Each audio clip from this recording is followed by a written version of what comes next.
programa Nas Entrelinhas, iniciativa do curso de Administração Pública da ESAG. Apresentação, professor Enio Espanhol e professora Samantha Buglioni.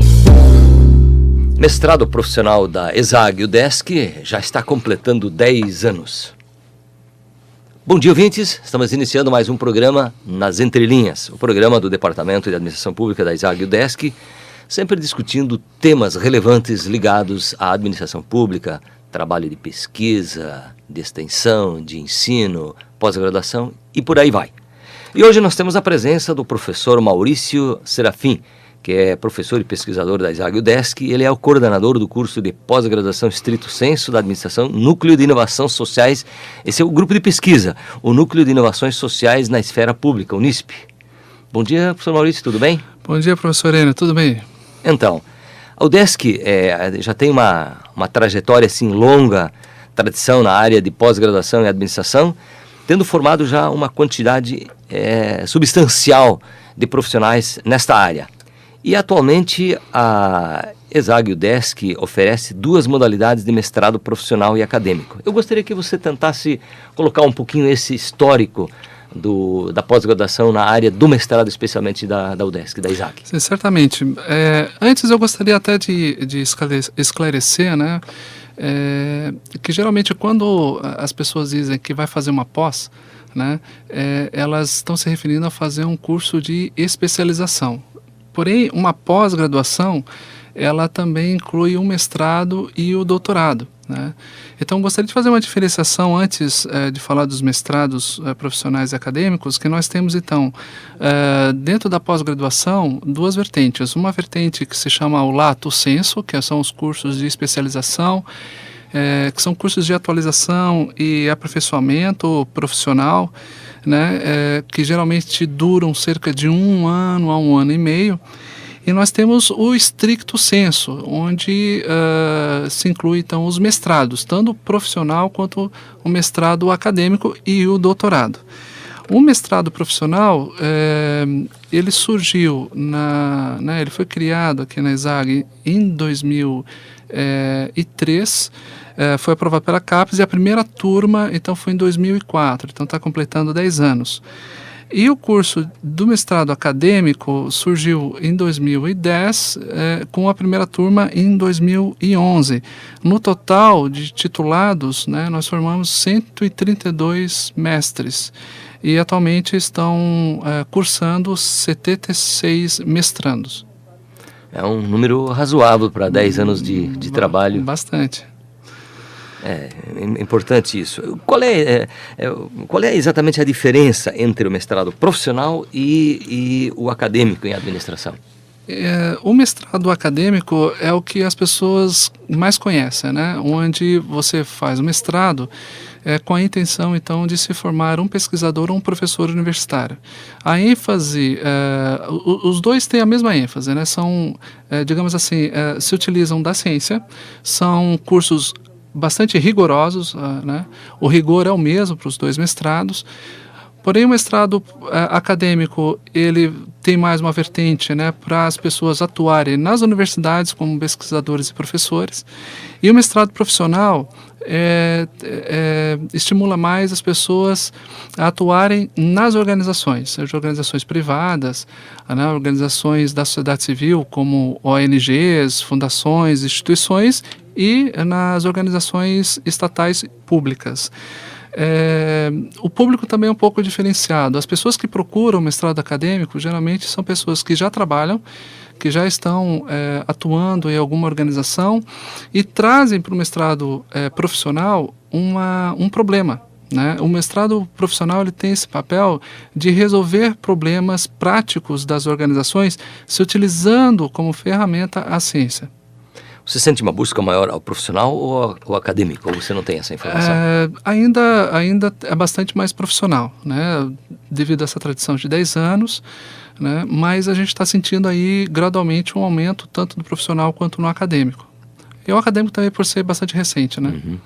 Como é que funciona a seleção para entrar nesses mestrados? Quais os requisitos para se candidatar a uma vaga? Nós temos 3 requisitos básicos, né? O primeiro é o teste ANPAD. ANPAD significa Associação Nacional de Pós-Graduação e Pesquisa em Administração. Esse teste ANPAD, ele é oferecido 4 vezes ao ano.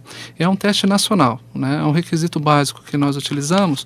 Esse teste ANPAD, você pode ter mais informações no site www.ampad.org.br, né? E eles são requisitos mínimos exigidos nessa prova, né? Que é avaliar conhecimentos de língua portuguesa e inglesa e as habilidades de raciocínio lógico, quantitativo e analítico. Então, são as habilidades mínimas para quem quer fazer um mestrado.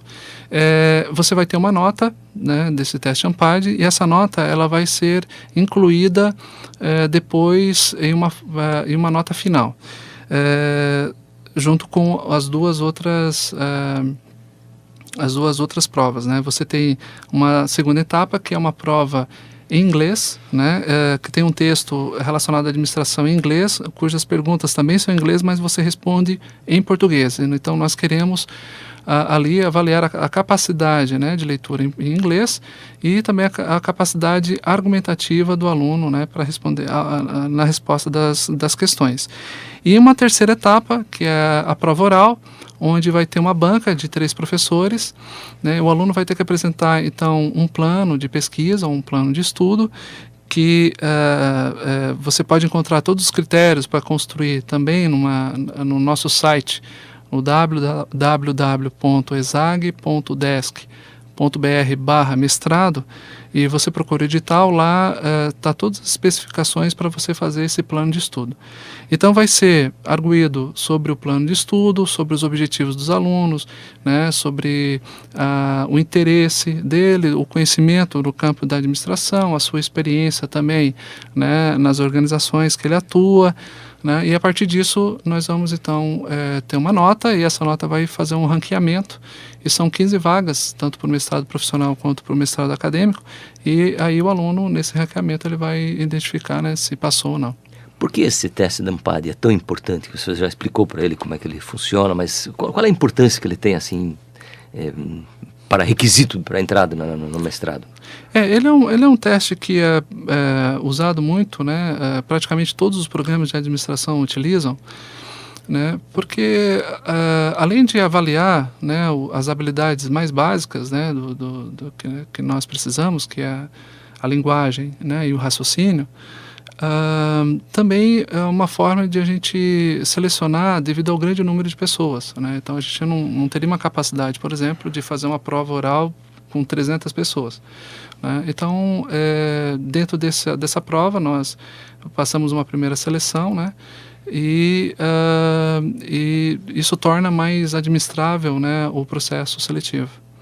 E para alguém se candidatar, ele precisa ter graduação na área da administração? Não necessariamente, né? Nós temos ótimos alunos que vieram de outras áreas. Áreas afins? Áreas afins, mas assim, no mestrado profissional particularmente, né, seria importante que o aluno esteja atuando em alguma organização. Então, mais do que ele fazer ter um curso de administração, é preferível que ele tenha uma experiência em organizações. Uhum. Você já falou um pouco das diferenças entre os dois tipos de mestrados, mas, de forma geral, o que poderia se falar em benefícios para alguém que faz algum desses mestrados para o próprio profissional nessa área?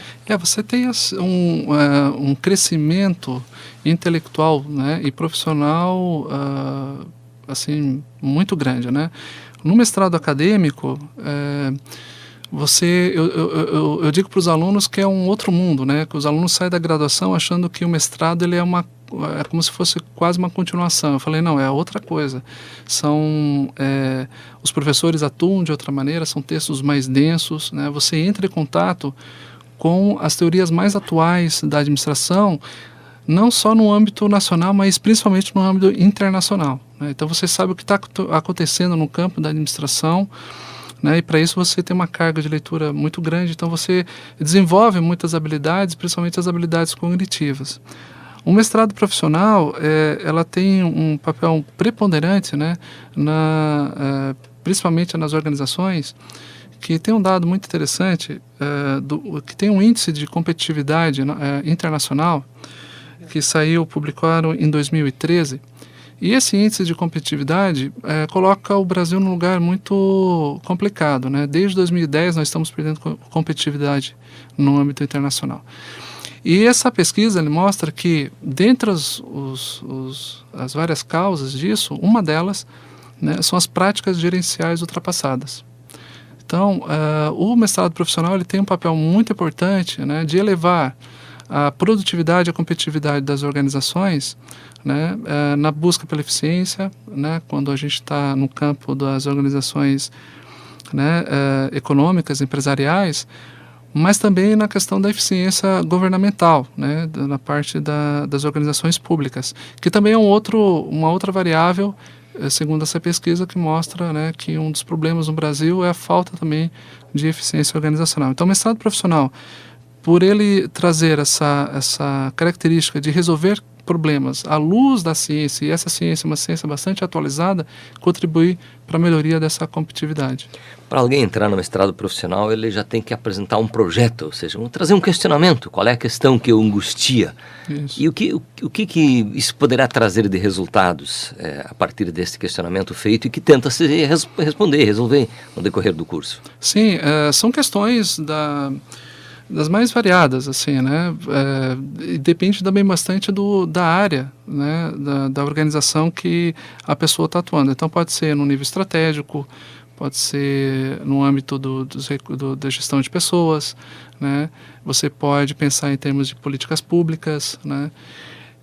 E aí, essa questão, né, você traz, e às vezes é interessante que no mestrado, junto com o orientador, junto com os outros professores, você vai percebendo que, de repente, aquela tua questão, aquele teu fenômeno não é exatamente o problema é uma outra coisa, né? Então, a gente também ensina que talvez o principal passo que se tem é a identificação do problema. Depois, a solução, nós temos ferramentas para isso, né? Mas a parte mais difícil e mais delicado é de você identificar exatamente qual é o problema a ser resolvido. E isso, geralmente, sozinho é bastante complicado, e o mestrado profissional ajuda nisso, né?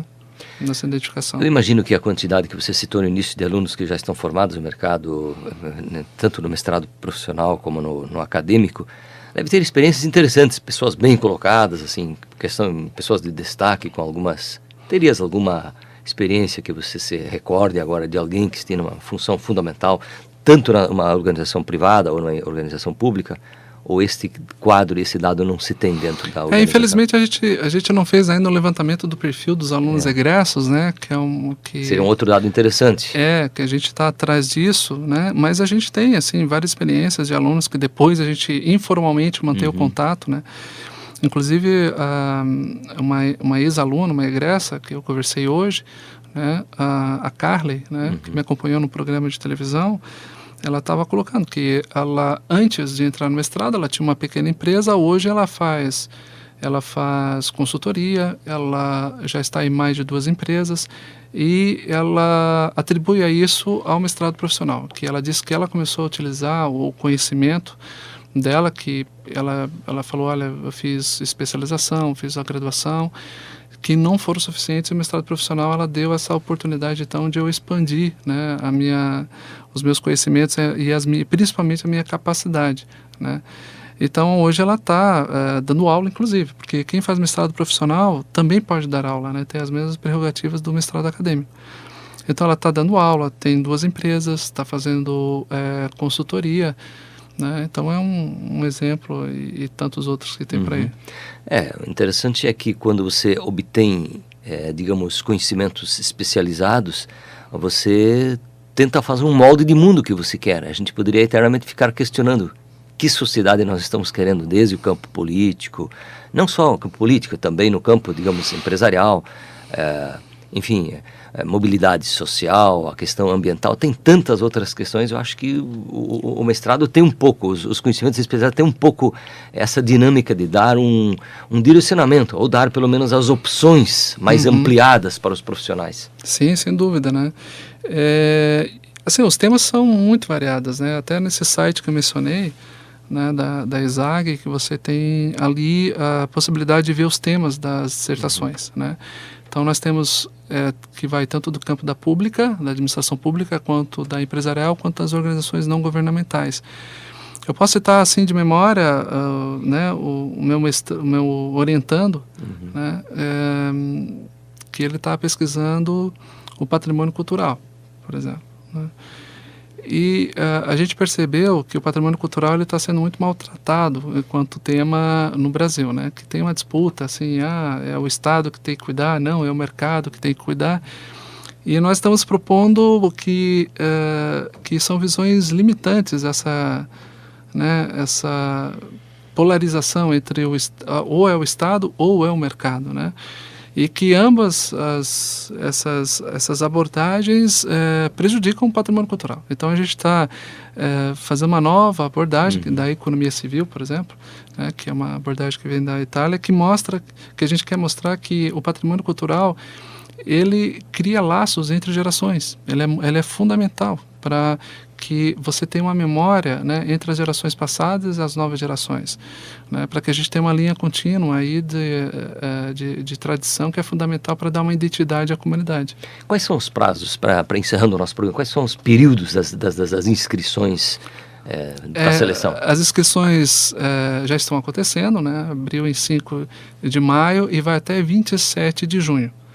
Aí você, então, repetindo, pode encontrar todas as informações no www.esag.desc.br/mestrado, que lá nós temos uma tabela também com todas as datas, né, um edital que estabelece todos os critérios, inclusive do plano de trabalho, que tem que ser apresentado. Uma última pergunta, professor Maurício. Quando será implantado o doutorado em administração na ESAG e UDESC? E o que isso representa para o centro de ensino e para a sociedade de uma forma geral? Ela foi aprovada nas instâncias superiores recentemente, né, na semana passada, e o projeto de doutorado agora, até julho, nós estamos caminhando para a CAPES, né, esse órgão do governo federal, e lá vai ser avaliado. Então, até dezembro, nós temos o resultado da aprovação do doutorado e, dando tudo certo, né, sendo aprovado,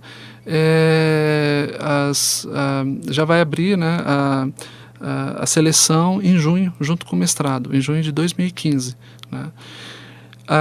O doutorado ele tem um papel fundamental na sociedade, para a UDESC também, porque é ali que a gente forma pesquisadores com todo o seu potencial, né? São pessoas que saem muito bem gabaritadas, né, para prestar esse serviço, né, tanto na universidade quanto na sociedade, né, para a melhoria, né, da administração, tanto empresarial quanto a pública.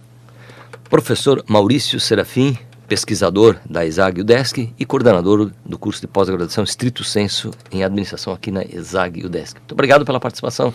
Eu que agradeço, professor Enio, muito obrigado pela oportunidade. E o nosso programa Nas Entrelinhas volta semana que vem nesse mesmo horário. Bom dia. Nas Entrelinhas, iniciativa do curso de Administração Pública da UDESC-ESAG, Universidade do Estado de Santa Catarina.